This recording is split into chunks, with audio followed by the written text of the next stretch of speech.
আল্লাহ তাআলা যদি দয়া করে আমাদেরকে মাফ না করে, আমাদের বাঁচার কোনো উপায় নাই।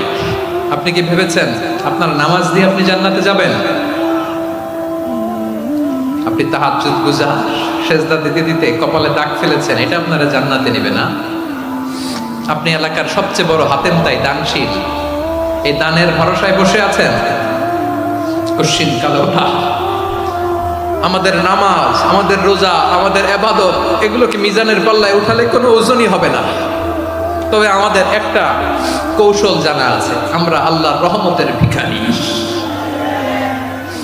আমরা সেদিন আগেই গুনার স্বীকৃতি দিয়ে দেব।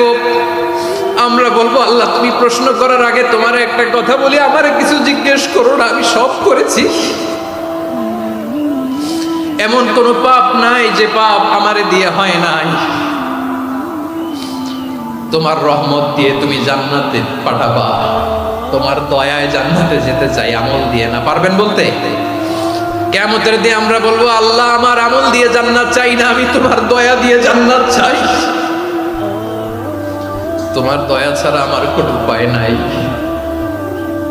কারণ আল্লাহ যদি বিচার করে, বাঁচার কারো উপায় নাই। আল্লাহ যদি বলে ফেলেন তুই এটা করলি কেন, ওখানে গেলি কেন, কোরআনে 1000 বার নিষেধ করলাম তারপরেও এই পাপে জড়ালি কেন, এরকম প্রশ্ন ছুড়ে দিলে আমার উত্তর আছে? বাঁচার কোনো উপায় আছে?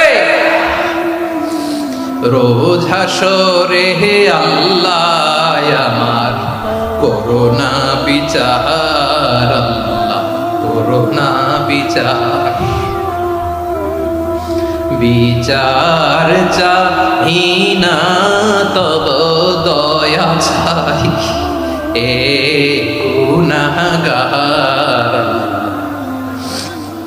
করোনা বিচার। আপনার আমল দিয়ে জান্নাতে যাবেন? কি দিয়ে যাবেন? আল্লাহর দয়া দিয়ে। আল্লাহর রহম আর দয়া ছাড়া কেউ জান্নাতের চেহারাও দেখতে পাবে না। আমার প্রিয় ভাইরা, এই দোয়া আল্লাহর কাছে পছন্দনীয় হওয়ার কারণ 3টা। দোয়ার প্রথম অংশে আছে তাওহীদ, আল্লাহর একত্ববাদের ঘোষণা। এই দোয়ার দ্বিতীয় অংশ আছে তাসবিহ, আল্লাহর প্রশংসা সূচক বাণী। এই দোয়ার 3 নাম্বার অংশ পাপের স্বীকৃতি।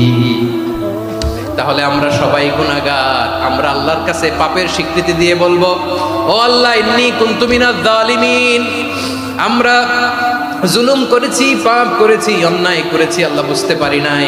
শয়তানের ওয়াসওয়াসায় পড়ে, বন্ধুর পাল্লায় পড়ে, নফসের খায়েশ মিটাতে যে আল্লাহ করে ফেলেছি।